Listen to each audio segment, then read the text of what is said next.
നമസ്കാരം. Green global ചാനലിലേക്ക് സ്വാഗതം. ബ്രിക്സ് രാജ്യങ്ങളെ ശക്തിപ്പെടുത്താനുള്ള ശ്രമത്തിലാണ് ഭാരതം. കാരണം ബ്രിക്സ് രാജ്യങ്ങൾ എന്ന് പറഞ്ഞാൽ Russia, China, Brazil, India, Canada തുടങ്ങി കുറേ രാജ്യങ്ങളുണ്ട്. ഈ ബ്രിക്സ് രാജ്യങ്ങളെ ശക്തിപ്പെടുത്തുന്നത് എന്തിനാണെന്ന് ചോദിച്ചാൽ തീർച്ചയായിട്ടും അമേരിക്കയുടെ ഡോളറിനെ പിടിക്കുക എന്നൊരു അജണ്ട നമ്മൾ വച്ചിട്ടുണ്ട്. സ്വാതന്ത്ര്യദിനത്തിൽ നമ്മുടെ 79ാം സ്വാതന്ത്ര്യദിനത്തിൽ ആഗസ്റ്റ് 15-ന് പ്രധാനമന്ത്രി നരേന്ദ്രമോദി ഡൽഹി ചെങ്കോട്ടിൽ അത് പ്രഖ്യാപിക്കുകയും ചെയ്തു. നമ്മൾ അടുത്ത ലക്ഷ്യം ഡോളർ പിടിക്കുക എന്നുള്ളതാണ്. ഇന്ത്യൻ രൂപയെ ലോക മൂല്യ നിലവാരത്തിലേക്ക് ഉയർത്തിക്കൊണ്ടുവരിക എന്നുള്ളതാണ്. അപ്പോൾ അതിനുള്ള പണിയുടെ ഭാഗമായി ബ്രിക്സ് രാജ്യങ്ങളിൽ ഇന്ത്യയുടെ രൂപയെ സംബന്ധിക്കുന്ന പ്രവർത്തനങ്ങളും മറ്റു കാര്യങ്ങളും ആരംഭിച്ചിട്ടുണ്ട്. വ്യാപാര കരാറുകളിൽ ലംഘിക്കപ്പെടുമ്പോഴോ അല്ലെങ്കിൽ ഉപരോധങ്ങൾ ഏർപ്പെടുത്തുമ്പോഴോ പ്രതിരോധങ്ങൾ വരുമ്പോഴോ പണ്ട് കാലത്താണെങ്കിൽ നിരവധി വർഷങ്ങൾ കൊണ്ടാണ് നമ്മൾ പ്രതികരിക്കുന്നത്. കാരണം ഇന്ത്യക്ക് അത്രേ കഴിയൂ. ഇന്ത്യയിൽ സാമ്പത്തിക ബുദ്ധിമുട്ടുണ്ട്, പ്രതിരോധത്തിൻ്റെ കാര്യത്തിൽ നമ്മൾ പിന്നിലായിരുന്നു, യുദ്ധോപകരണ കാര്യത്തിൽ നമ്മൾ വളരെ പിന്നിലായിരുന്നു. പ്രത്യേകിച്ച് അമേരിക്കയെല്ലാം നമ്മൾ പിണക്കിയാൽ അമേരിക്ക കൊണ്ട് ചൈനയ്ക്കോ അല്ലെങ്കിൽ ചൈനയ്ക്ക് കൊടുക്കത്തില്ല, പാകിസ്ഥാനോ ബംഗ്ലാദേശിനോ അല്ലെങ്കിൽ ശ്രീലങ്കയ്ക്കൊക്കെ കൊണ്ട് കൊടുത്താൽ സ്വാഭാവികമായിട്ട് നമുക്ക് നഷ്ടപ്പെടും.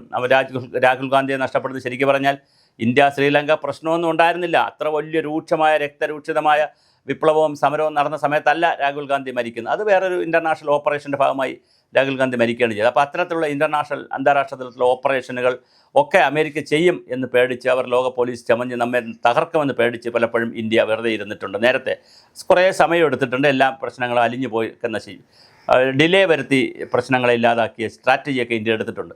പക്ഷേ ഇപ്പോഴങ്ങനെയല്ല. ഒന്നിനൊന്ന്, രണ്ടിന് രണ്ട്, പല്ലിന് പല്ല്, നഖത്തിന് നഖം, എല്ലിന് എല്ല്, മുടിക്ക് മുടി എന്ന് പറഞ്ഞാൽ വേറൊരു ലൈനിലുള്ള, അതായത് നമ്മളെ തൊട്ടാൽ നമ്മളും തൊടും എന്നുള്ള രീതി. അത് പാകിസ്ഥാൻ തൊട്ടപ്പോഴും നമ്മൾ ഓപ്പറേഷൻ സിന്ദൂറിലൂടെ കാണിച്ചു കൊടുത്തതാണ്.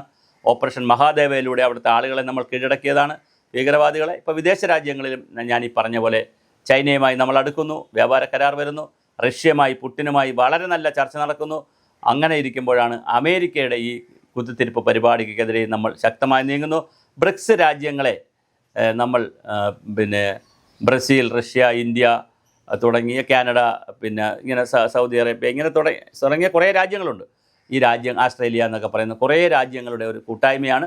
അതിനെ ശക്തിപ്പെടുത്തുന്നു. മോഡി അതിൻ്റെ ലീഡർഷിപ്പിലേക്ക് വരുന്നു. അങ്ങനെ എന്തായാലും അമേരിക്കയ്ക്ക് ഒരു തലവേദന സൃഷ്ടിച്ചുകൊണ്ട് തന്നെ ഇന്ത്യ വളരെ വലിയ തോതിലാണ് മുന്നേക്ക് വന്നിരിക്കുന്നത്.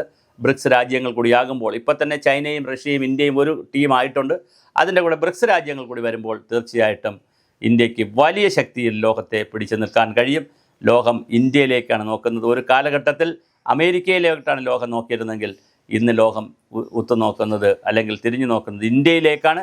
ഇന്ത്യൻ ഗവൺമെൻറ്റും ഇന്ത്യൻ പ്രധാനമന്ത്രിയൊക്കെ എന്ത് ചെയ്യുന്നു എന്നറിയാൻ ലോകത്തിനിപ്പോൾ വലിയ താല്പര്യമുണ്ട്. പ്രത്യേകിച്ച് ഡോളറിൻ്റെയൊക്കെ കാര്യത്തിൽ എന്ത് നിലപാടായിരിക്കും നമ്മൾ എടുക്കുക എന്നറിയില്ല.